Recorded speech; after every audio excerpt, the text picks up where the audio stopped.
విజయవాడ జగన్ పై MP Kesineni Sivanath fire. Jagan మావిగనని అమరావతిని అపహాస్యం చేశారు. రోత పలుకులతో అవమానించేలా జగన్ తీరు ఉంది. జగన్ తానా అంటే తందానా అని చెప్పుకునే నాయకులు రెడీ అయ్యారు.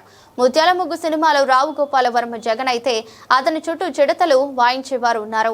ఈ సన్నివేశం ప్రజలంతా చూసి జగన్ చిడతల నాయకుల గురించి తెలుసుకోవాలని మనవి అన్నారు.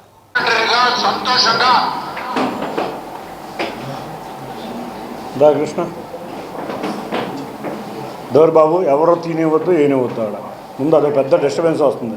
ఇంకెవరు రాకపోయినా కూడా బయట నుంచో లోపల కాదు బయట నుంచి ఎవరిని రానివద్దు. ఇంకా ఎవరిని వస్తే లోపలికి ఇప్పుడే వచ్చాము. మీడియాగా ఇంకెవరో వద్దు రాపోయినా పర్లా వదిలే. ఇంకా పద్దాగా డోర్ ఓపెన్ చేయడం వాడు చూడటం అయిపోయింది.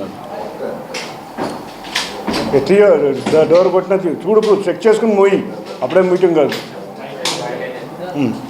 ఓకే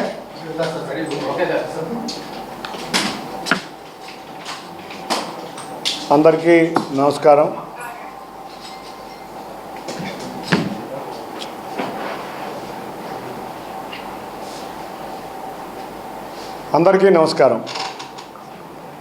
రేపు గౌరవ ప్రధానమంత్రి గారి ఆధ్వర్యంలో లోక్సభలో రాజ్యాంగ సవరణ బిల్లుల కింద మహిళా బిల్లు అంతేకాకుండా కాన్స్టిట్యున్సీని పెంచే విధంగా బిల్లులు రెండు కూడా రాజ్యాంగ సవరణను చేసే విధంగా లోక్సభలో రాజ్యసభలో ప్రవేశపెడుతున్నారు. ముఖ్యంగా చెప్పుకోవాల్సిన విషయం ఏంటంటే ఈ మధ్యకాలంలో నాకు ఒక చక్కటి అదృష్టం గౌరవ ముఖ్యమంత్రి నారా చంద్రబాబు నాయుడు గారి వల్ల కలిగింది. మొదటిగా మొన్న మధ్య చూస్తే అందరికీ ఆంధ్రప్రదేశ్ ప్రజలందరికీ అవసరం అందరూ కూడా కోరుకున్న అమరావతి బిల్లుని పార్లమెంట్లో ప్రవేశపెట్టినప్పుడు నేను లోక్సభ సభ్యుడిగా ఉంటాం. అంతేకాకుండా మహిళా బిల్లు దేశం కింద సుమారు 45 కోట్లు ఏ నియోజకవర్గంలో కూడా లేని విధంగా R&Bకి 45 కోట్లు శాంక్షన్ చేయించాం. నరేగా కింద 30 కోట్లు, CSR కింద నరేగా కింద 30 కోట్లు, ఇట్లా ఎన్నో కార్యక్రమాలు ముందుకు తీసుకెళ్ళబోతున్నాం.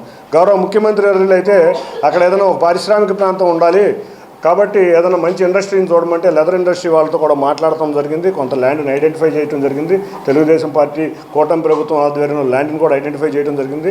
కాబట్టి త్వరలో అక్కడ కూడా రాబోతుంది. ఇక మెయిన్ అయితే CSR యాక్టివిటీ కింద ప్రతి గ్రామంలోనూ మంచినీళ్లు ఉండాలని చెప్పి ఆల్రెడీ ఎక్కడైతే ఇబ్బందిగా ఉందో మొత్తం సుమారు 10 వాటర్ ప్లాంట్లని ఆల్రెడీ 5 రెడీ అయిపోయినాయి, ఓపెనింగ్ అవుతున్నాయి. ఇంకో 5 కూడా ఇంకొక నెలలో రెడీ అవుతాయి. సుమారు 70 గ్రామాలు అందులో RWS ద్వారా వాటర్ ఇచ్చిన గ్రామాలు తీసేస్తే సుమారు 50 గ్రామాల్లో కూడా ఎక్కడైతే SC BC మైనారిటీ ఉన్నారో అక్కడ మంచినీటికి RO ప్లాంట్లు కూడా పెట్టబోతున్నాం. వీటన్నిటితో పాటు మేము తిరువూరుని ముందుకు తీసుకెళ్లే కార్యక్రమాలు ఎన్నో చేయబోతున్నాం. ఒకటే చెప్తున్నాం, తిరువూరు అభివృద్ధి తెలుగుదేశం పార్టీ ఆధ్వర్యంలోనే సాగుతుంది. తెలుగుదేశం అందరం కూడా కలిసికట్టుగా తిరువూరు అభివృద్ధి చేస్తాం. ఈ మధ్య కొన్ని సంఘటనలు చెప్తున్నారు నా గురించి, కొన్ని మీడియాల్లో వినటం జరిగింది. 1-2 మీడియాలో, ఎక్కువ మీడియాలు కాదు. ఆ మీడియాలు కూడా ఏమంటారంటే సేవల దేవదత్ అనే వ్యక్తి దగ్గర నుంచి నేనేదో డబ్బులు తీసుకున్నట్టు, NRI గిరి అనే అతి దగ్గర నేనేదో డబ్బులు తీసుకున్నట్టు వచ్చినాయి.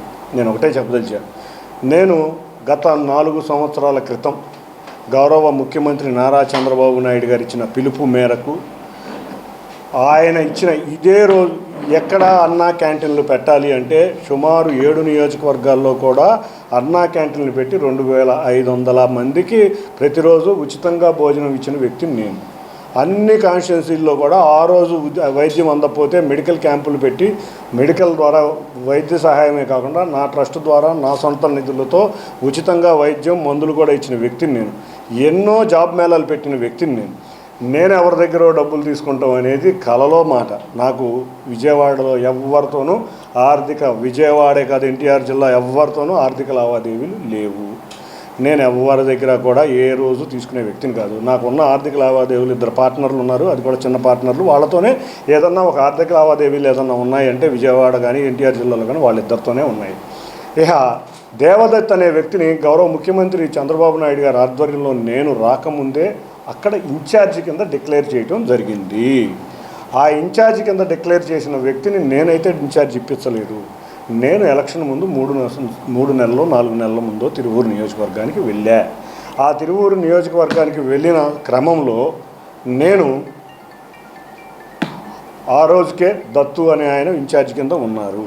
కాబట్టి అప్పటికే ఆయన ఒక హాస్పిటల్ పెట్టి గత 4 సంవత్సరాల నుంచి తిరువూరుకి సేవ చేయాలని ఎన్నో డయాలసిస్ కేసులు ఆయన హాస్పిటల్లో చేయటం వల్ల ఆయన హాస్పిటల్ కూడా ఆర్థిక పరిస్థితి అంతంత మాత్రంగానే ఉండేది.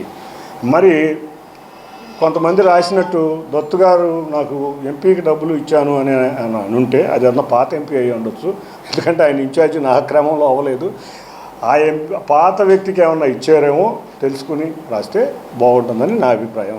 కొంతమంది వ్యక్తులు ఎవరన్నా తప్పుడు సమాచారం ఎవరికన్నా వస్తే వారికి ఏమన్నా తెలియక మాట్లాడితే దాన్ని ఒకసారి చూసుకుని కరెక్ట్ చేసుకుంటే బాగుంటుందని అనుకుంటున్నా.